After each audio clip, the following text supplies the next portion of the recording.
दात वेडेवाकडे आहेत का आणि आता विचार करताय की दात सरळ करून घ्यायचे आहेत, पण तुम्ही कन्फ्यूज आहात की नेमकं मी कशाने दात सरळ करून घ्यावे, अलायनर्सचा वापर करावा की ब्रेसेसचा वापर करावा, तर हा व्हिडिओ हा तुमच्यासाठी आहे. मेटल या सिरॅमिकचे ब्रेसेस या ज्यांना आपण क्लिप म्हणतो, हे दातावर फिक्स केले जातात आणि हे सिंपल असो या खूप कॉम्प्लिकेटेड असो, सगळ्या प्रकारच्या दातांवर ही ट्रीटमेंट म्हणून एक चांगला उपाय आहे.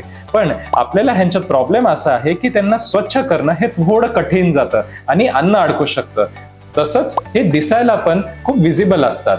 ऍट द सेम टाइम जर तुम्ही विचार केला की अलायनर्स कसे आहेत, तर अलायनर्स हे नियरली इनव्हिजिबल असतात, ट्रान्सपरंट आहेत, पटकन दिसून येत नाही आणि तुम्ही हे कम्फर्टेबली घालू शकतात. पण अलायनर्स साठी आपल्याला शिस्तची गरज आहे. तुम्हाला हे अलायनर्स रोज घालायचे आहेत, किमान 20 ते 22 तासांसाठी. जर तुम्ही ही शिस्त पाळू शकले तरच तुम्हाला ह्याच्यातून फायदा होतो. तुम्हाला अलायनर्स चांगले की ब्रेसेस हे तुमचा डॉक्टर तुम्हाला जास्त चांगलं सांगू शकतो. तर तुमच्या जवळच्या डॉक्टरला दाखवून एकदा चेकअप करून घ्या.